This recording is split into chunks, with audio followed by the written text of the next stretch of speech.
দর্শক বন্ধুরা, আপনাদের মধ্যে অনেকেই জানেন বাংলাদেশের মার্কেটে অপ্পো তাদের একটি নতুন স্মার্টফোন লঞ্চ করেছে, অপ্পো A3X। আর দেশের বাজারে এই ফোনটির 4GB র্যাম 128GB রমের প্রাইস রাখা হয়েছে 16,990 টাকা বা 17,000 টাকা। আর এরকম প্রাইস পয়েন্টে ফোনটি পুরো ভিডিওটি না দেখে ভুলেও কিনবেন না। এই ফোনটির বেশ কয়েকটি খারাপ দিক রয়েছে, যেমন এই ফোনে থাকছে 8 মেগাপিক্সেলের ক্যামেরা সেটআপ, আরও থাকছে শুধুমাত্র HD প্লাসের ডিসপ্লে।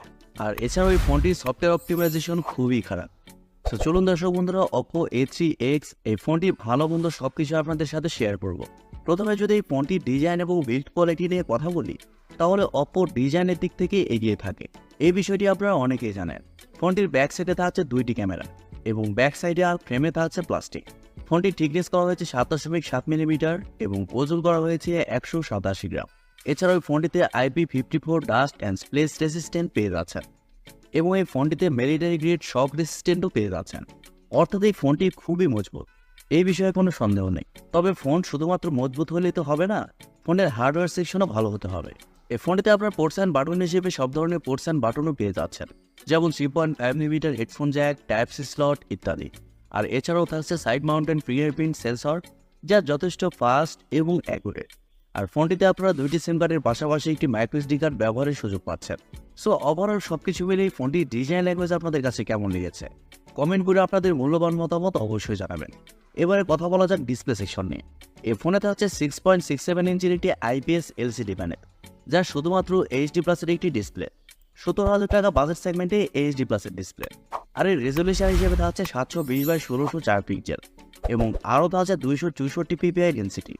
তবে ডিসপ্লেতে আপনারা 120 হার্টজের রিফ্রেশ রেট পেয়ে যাচ্ছেন এবং আরও থাকছে 1000 নিটস ব্রাইটনেস। আর ডিসপ্লে প্রোটেকশন হিসেবে থাকছে পান্ডা গ্লাস। এক কথায় বলতে গেলে 17,000 টাকা বাজেট সেগমেন্টে আমরা ফুল HD প্লাসের ডিসপ্লে আশা করতেই পারি। আর অপ্পো এই ফোনটির ডিসপ্লেতে যে স্পেসিফিকেশন দিয়েছে তা আমরা 11,000 টাকা ফোনেও দেখতে পেয়েছি। ফোনটির সফটওয়্যার এবং পারফরমেন্স নিয়ে কথা বলতে গেলে এই ফোনে থাকছে Android 14, যার ব্যাকএন্ডে থাকছে ColorOS 14। আর ফোনটিতে চিপসেট হিসেবে থাকছে Qualcomm Snapdragon 6s Gen 1 4G chipset, যেখানে থাকছে 8টি কোর এবং জিপিইউ হিসাবে থাকছে Adreno 610।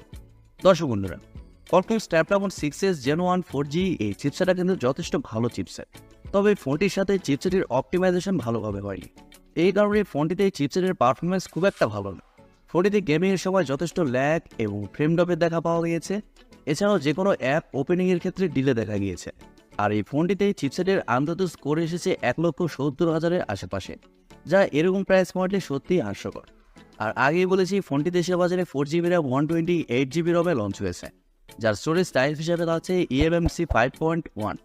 ফোনটির ক্যামেরা সেকশন নিয়ে কথা বলতে গেলে এখানেও হতাশ হয়েছে।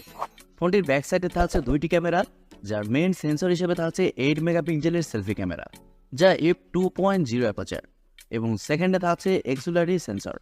আর ব্যাক ক্যামেরার ফিচার হিসেবে থাকছে LED ফ্ল্যাশ, HDR প্যানোরামা।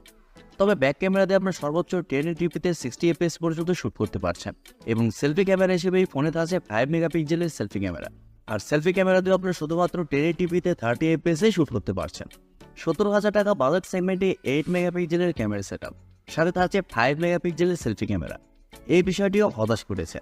এই ফোনটিতে এছাড়াও ওয়াইফাই, ব্লুটুথ, GPS-এর মতো আরও অনেক ফিচার পেয়ে যাচ্ছে এবং USB-তে থাকছে USB Type-C 2.0।